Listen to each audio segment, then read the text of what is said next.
CenturyLink, you suck. You incorporated fictional entity, you.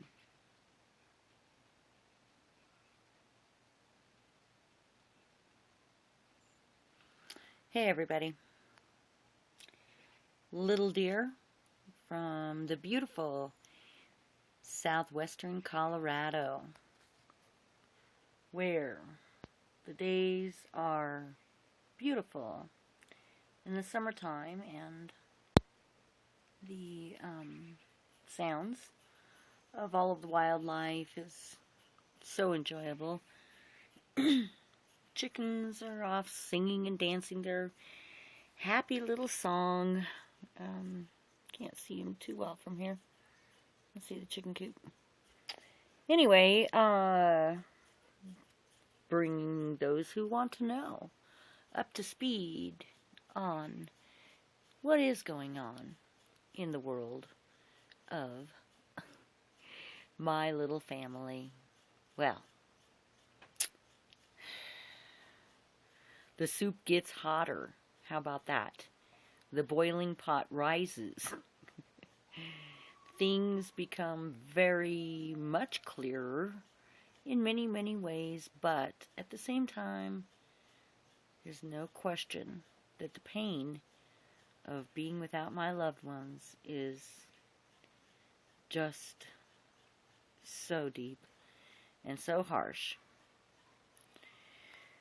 And it becomes very, very difficult to wrap my mind around how another human being can do this to a brother or sister, regardless of your differences.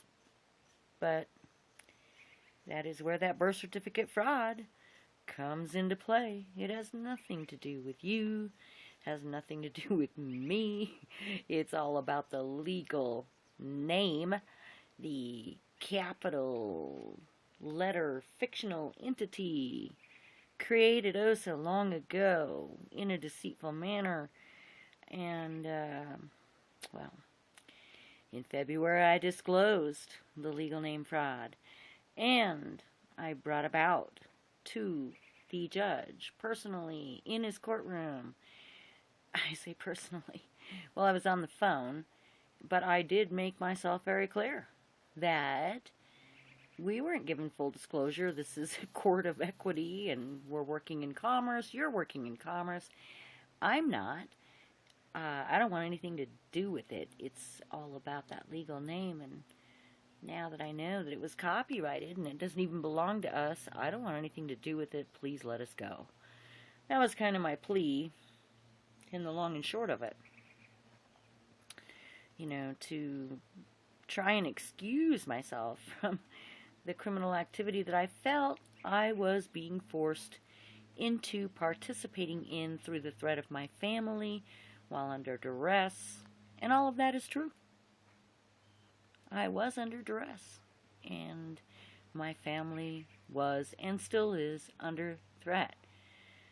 Unfortunately, either the misconception or the ignorance or the blatant evil behind it, I guess, has shown that just not dealing with honorable people here at all, or honorable creatures, although I have reserved my judgment on any of them as much as I can. And what I have not been a witness to on a personal level, or you guys know what I mean when I say personal, because I know our language has been hijacked. You know, our birthright was hijacked. Our birth certificate was hijacked. Our birth was hijacked. I mean, it's just crazy, you know. It's like, oh my goodness, we're dealing with literal vampires here that feed off the dead and that, you know, kill and destroy, and they're bloodsuckers and maggots, and all of those things are absolutely true.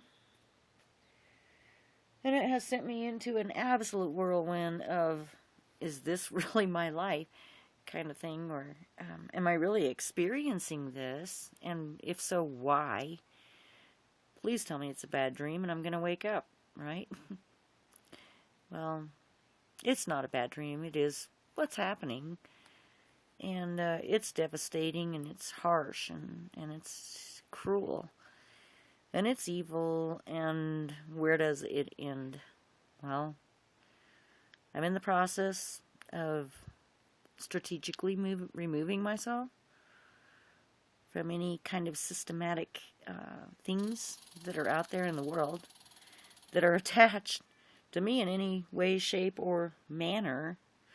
And apparently I need to do this very thoroughly because my statements to this Herringer guy, who is the alleged judge, have been very, very unfruitful. And while I have notified him with multiple documents from Kate of Gaia, beautiful writings, and what I felt was just a beautiful period, it apparently threatened them, and as Kate said, they're like rabid dogs. So they're going out with a fussing and fighting and foaming at the mouth kind of thing. And that's what a rabid dog does, right? So some people have backed away from me. It's intense. It's difficult. Some people, I think, have felt as though I have somehow not followed the truth, but I assure everybody, no, I've followed the truth. No, I've given the truth. I've spoke the truth. I've lived the truth. I am the truth. And, it is, they are like rabid dogs. And there's been extreme divine intervention along the way. I wouldn't be here if it weren't so. But I am here, and that is a testimony in itself that no, the Creator has not deserted me. Many have, though, in this process. And maybe not intentionally, or who knows. At the same time, what has been asked of me while I've been going through this very, very difficult process, what has been asked of me by the Creator has been incredible.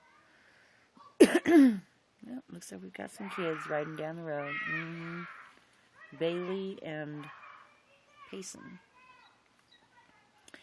Anyway, well, for example, the CPS calling neighbor that I have down the road here, who has a reputation apparently in this little tiny community, has a reputation for calling CPS on people. I'm just blown away that I'm not the first or the last, maybe, which is a travesty again. Anyway, their dog came out and bit me as I was riding down the road. This little road right here behind my house. Yeah, that little road right there is a private road. I pay $150 a year or so to have it maintained and whatnot. And there's 5 of us that have this particular private drive. But I was driving down the road. CPS caller neighbor, her dog comes out. Great Dane, big dog. And as I'm driving down the road, bites me on the freaking leg. I kid you not. Pierces my skin. Bruises me. Freaks me out pretty bad. She's standing there. I mention it to her. I stop and I say, hey, your dog just bit me. Of course I'm upset, so it wasn't that calm, but yeah, your dog just bit me. And she mouths off to me and says, my dog, blah, blah, blah. I had a passenger with me that witnessed the entire thing. I asked her, do you want to see it? Because she was acting like she didn't believe me, that her dog even bit me, and the dog just ran out and bit me. Anyway, she was being an asshole, and so I came home and was trying to figure out what the hell to do. which was, do you call animal control? Geez, I'm not the type to do that. Do you call anybody? What do you do, right? But her husband came over, and he seemed to be real concerned. However, um, he's apparently learned something because he sure didn't say much. A lot of nodding, though. A lot of agreeing kind of nodding going on as I was showing him the dog bite and telling him what a messed up thing it was that his wife called CPS and, the whole 9 yards. And anyway, she eventually came over as well, looked at the dog bite, turned into an asshole again and decided to walk away. And then when I said, so do you think that's it? Is that the end of it? Do you really think that's the end of that? And she turned around and came back and decided that maybe she better take a look at this bite that her dog inflicted on me, piercing the skin, causing me to have to go in for medical attention, putting me into a situation where using the legal name had to be right there on that table. But I wasn't going to do it. And that threw animal control off, who apparently are called whenever this kind of an incident happens and someone has to go in for medical attention. And the animal control person seemed to be completely lost and scared when I explained to her that